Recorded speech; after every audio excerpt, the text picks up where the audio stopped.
So, DCAMU Wonder Woman. It's good to be back in the heat of war. Fuck you! Yeah, not a fan. I have made it more than clear that I do not like this version of this character. She's just all round unpleasant. And I've said before that while Wonder Woman is a warrior, she's also a gentle character. Someone who comes up with other solutions to these problems. For me, that's what makes her an interesting character. What the DCAMU did was just turn her into standard action chick. Just kick ass, kill the bad guy, and walk out of a meeting with the president to go get ice cream. I am a warrior. A very irresponsible and dumb warrior. But this is the 14th film in the series. It has a new writer. They have given Superman the boot, and we have Steve Trevor, yay, and also other classic Wonder Woman characters like Etta Candy, so it has a chance of being good. At this point, I don't even need it to be good. I don't even need Wonder Woman to be good. I just need her to not be a total piece of shit. So let's take a look. We start off with pilot Steve Trevor and his platoon being attacked by what we now know are Darkseid's minions, and Steve is the only one who survives because Diana sees him and pulls him out of the water. Now, for those of you who don't know, this is the classic Wonder Woman origin story. Island full of women, man crashes, tells them there are people in man's world who need help, and Diana decides to go with him. There have been little tweaks here and there over the years, but that is the basic gist of the story. So it looks like they're being fairly faithful here. Also, I really appreciate Steve calling Diana Angel, as that is his canon nickname for her. It's the one thing missing from their relationship in the 2017 film. I'm actually really sad they didn't include it. So after Steve's injuries are healed, he's thrown in prison, but that doesn't sit right with Diana. Steve and Trevor of Man's World, I am here to take you home. Thanks, Angel, but shouldn't we be headed that way? But that in turn doesn't sit well with Hippolyta, and she tries to stop them from leaving. Now, Hippolyta can be a bitch in the comics, but this is just stupid. This is the woman who, in the original story, wanted a child so badly she crafted one from clay and begged the gods to bring it to life. Now she says, if you leave and follow your own conscience to go and save people because people need your help, you are no longer my daughter. Because I just hate man's world that much. What kind of mother does that? Now, I personally am not a mother. So how about I just ask my sister-in-law, but no, I don't need to. I already know mothers don't do that. This is the most character assassinating plot contrivance I've seen yet.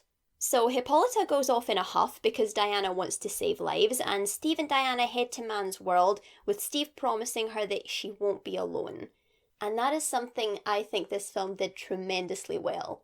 Steve Trevor. Now, Steve Trevor is a difficult character to get right, mostly because despite how old he is yet to have a defined personality. There are only two things that remain consistent about him. He's in love with Diana, and he's some form of military man. But for me, Steve Trevor has to be the ideal love interest character. Interesting and likeable on their own, but also the perfect counterbalance to the main character without getting in their way. The one thing I think is important is he has to be a nice guy. And by that, I mean, I think an important part of Steve's character and Diana's attraction to him is that he is just a genuinely nice, sweet, normal, good man. That is why I think the 2017 film did an amazing job with his character. The 2009 animated film, not so much. They turned him into a sexed up, flirtatious, cocky, wisecracking flyboy played by Nathan Fillion. I've made a hobby out of fleeing chasing women. And this is something that pisses me off a lot. DC is by no means the only one that does this, but they do it a lot. And that is taking nice guys and turning them around to something completely different because writers, for some reason, feel like writing nice, happy, normal, upbeat characters is not interesting. Or maybe they just don't have the talent to make them interesting. Who knows? Seriously, what is it with DC turning good boys into fly boys and or edgy boys? Now, I can't speak for anyone else, but I'm more partial to good boys. Most of the time. Sorry, this is just something that genuinely bothers me when it comes to writing characters, and Steve Trevor is a prime example of that. So is Wonder Woman, now that I think about it. It's not just confined to the male characters. You know, that's probably one of the reasons Captain America in the MCU was such a breath of fresh air when he first came around. But we're getting off track. Diana is sent to live with Dr. Capitelis and her daughter Vanessa, as the woman is an archaeologist, and I'm genuinely happy that they were trying to give her a little personality, a little vulnerability, a little anything. I'll get to the villain problems this movie has, but this is done really well. The idea of a favoured person in the house that teenage Vanessa can't measure up to, especially when she's already insecure and unenthused about her mother's plans for her. I also appreciate that they show that it's possible to be jealous of someone you like and whose approval you also crave. It's not perfect, but we'll get into that. Mostly, I'll just blame the mother for not paying enough attention to her daughter at a crucial stage in her development. Boy, this is just the movie of bad mothers, isn't it? So Diana lives with them for an undisclosed period of time until we reach the day where she dons her DCAMU costume. Are you trying to be like that nut in Gotham?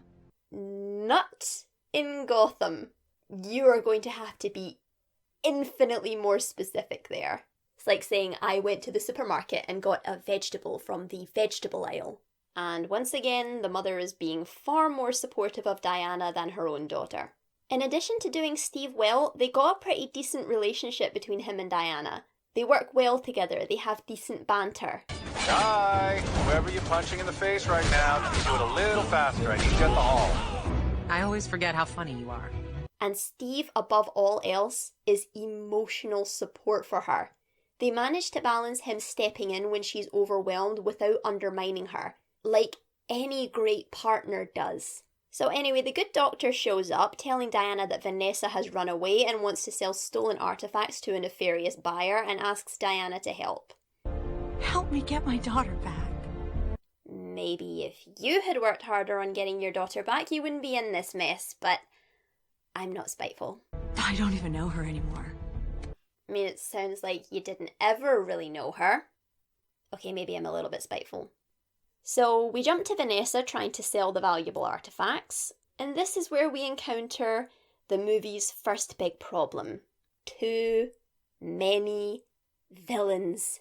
Oh, you thought Batman Hush had a lot of villains? Well, this one is so jam-packed with them that I'm just going to start a counter. So far we have Silver Swan, Dr. Cyber, Dr. Poison, and Giganta, and we are only 21 minutes in. Wow. So Wonder Woman breaks in and for some reason brings a middle-aged civilian woman into battle. That goes about as well as you'd think. So this pushes Vanessa further into resentment and isolation, motivating her to allow Cyber and Poison to give her enhancements, making her into the Silver Swan. Diana is dealing with the death of Dr. Capitella and putting a lot of blame on herself. They find Vanessa doing work for Cyber and Poison in Karak, and Steve flies them out there. They have a nice little talk about their relationship. Oh, I love flying. You never flew with me. Yeah, well, you were flying with Superman, and Three's a crowd. I'm not flying with Superman now. And I'm just going to forget that you ever were. So Steve and Diana find where Poison and Cyber are, do some pretty great teamwork. Poison and Cyber escape with the prototype as Vanessa volunteers to stay behind and fight. Diana tries to reach out to her, but her feelings of teenage resentment and inadequacy don't allow her to connect. Diana quite easily beats her, and that's another thing the movie does well. When you have an ultra-powerful character, you have to constantly come up with reasons as to why they are getting beaten. This one decided to focus on the long battle as well as the emotional one. Of course, the downside to that is they feel like they need to cluster the movie with pointless mini-bosses, which we're still counting, by the way. But I do really love the inclusion of Veronica Cale as an ally.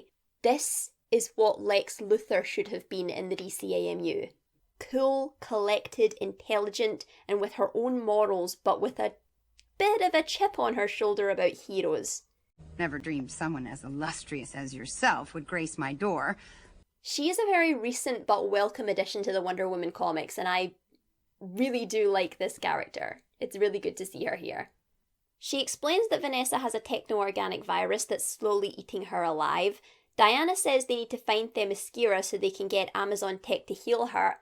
Oh yeah, I forgot about the purple healing ray. The purple healing ray. Yeah, but what is it called? The purple healing ray. Oh, really? Okay. Cale shows them Dr. Capitella's office and they look through her research on Themyscira. It's a security measure. As soon as anyone leaves the island, they forget its location. Even Diana. That's a pretty good plug for a pretty big plot hole. Steve delivers a huge steaming ball of foreshadowing. And they find the Doctor's research on the Temple of Pasiphae and decide to head there. See what I mean about pointless mini-bosses? Oh, I haven't talked about Etta yet. Much like Steve, I love her. You really feel like these three are both a team and friends. Also, the design of her is so freaking cute. Maybe it's the freckles? I'm a sucker for freckles. Anyway, they are attacked by the Minotaur and have the bright and quite funny idea to beat the maze by just having the Minotaur plough through it. And I love how Diana resolves the situation, not by fighting the Minotaur, but by freeing him. I also like the name Steve gives him. Ferdinand? Sadly though, despite the fact that he is now living with them, we don't see him again bar one little scene. Who else would love to see Diana, Steve, Etta and the Minotaur going on adventures together? That would make such a good kids show. Somebody make that. So they go back to Cale, who is not happy because it's her tech that's being used by Poison and Cyber, and she helps Diana decipher the visions she received at the temple. Cyber breaks up the party and it's revealed that she was using the gang and Cale to find Themyscira and blows up Cale's lab. Diana changes back into her old armour, Steve suits up, Etta actually wears some practical clothing this time, and they head to Themyscira. And it's comedically implied that one of Etta's main motivations is picking up herself an Amazon girlfriend. Hey, I get it. Diana and Steve have a conversation about what her going home means, and there's good and bad here. The good is once again Steve's effectiveness as Diana's emotional support, and just how sweet they are together. It really comes across to me like, for Diana, Steve is the first person who has wholly, honestly, unabashedly just loved her. Not Wonder Woman, the superhero, not Diana the Amazon, not even Diana the daughter with all the expectations her mother has on her. Just someone who sees and accepts her in her entirety. And that is pretty great. The bad is, though they portray both sides of the argument, it still feels like they are implying that Diana has something to answer for here. I turned my sword on my own mother. No, Diana. Your mother pulled her sword on you. So the villains reach Themyscira and unleash the prototype, which is Medusa. And I'm just gonna ask, why? Their goal was to declare war on the Amazons. Why? Like, maybe I missed something in the film, but I have absolutely no idea what Poison and Cyber's motivation was here. But it doesn't really matter because they're taken out and Medusa is officially our final boss. And in any other circumstances, I would say Hippolyta is doing the right thing here and making a sacrifice because she's the queen and she has to protect her people. But because of what happened before, this just makes her seem even more heartless. There's no way Diana can defeat that monster. And you may well be right. This may not be a fight my daughter can win. Bitch! Like, not even, this is the most difficult fight my daughter has ever faced. Not, I am worried about my daughter. I'm worried she might not be able to get... No. Just, this may not be a fight my daughter can win. Yeah, really Really supportive there, Hippolyta. Just great stuff. So the battle with Medusa commences, and Vanessa's turn to the good side is not as well done as her turn to evil. We should have seen a gradual softening over the course of the movie, but Diana's speech to her is pretty good. I've never really been that interested in the end fights in these movies, except for Death of Superman, but this one I quite liked because it felt raw, especially with how Diana blinds herself, she loses Steve, she makes up with Vanessa, and they team up to take down Medusa together, so again, not perfect, but pretty good. Everyone Medusa turned to stone is unfrozen, and I really don't want to think about what that means for the people who were shattered. Diana's mum admits she was wrong, Etta gets 2 Amazon girlfriends, and all is right with the world. Right. Conclusion. This movie is a mess. Some parts of it are lazy, some small parts are even insufferable, but I'm still giving it a big thumbs up because they finally got the point of Wonder Woman. So I'll quickly go through some of the bad things. Steve was a bit too quippy and a bit too irreverent. That may just be me, but yeah, they did go overboard with that. But mostly, they should have cut out pretty much all of those villains and focused heavily on Vanessa and Diana. We should have seen a greater build-up of that relationship, a greater breaking down of that relationship, and a better building it back up again. Because I really liked the idea of the favoured sibling angle that they were going for, because it is a very decent story idea for Wonder Woman, because imagine you as a teenage girl standing next to Wonder Woman. How would you feel? Of course you would feel inadequate. So even though it feels like petty motivation, it is completely understandable and true to life motivation, especially after the loss of her mother, who quite considerably seemed to favour Diana and ignored her own daughter. So the idea was great, and they did parts of it really well, but the overall end result, because they didn't choose to focus on it heavily enough, just was not nearly as good as it could have been. And as you know, didn't like Hippolyta, thought that the breakdown of that relationship was very lazily written and out of character for her, but you already know how I feel about that. So, on to the good. I know I've said a lot about Steve, but he is such an important component to the Wonder Woman mythology. He's not someone who should be there all the time, but he is important. He is the one who should be her main love interest.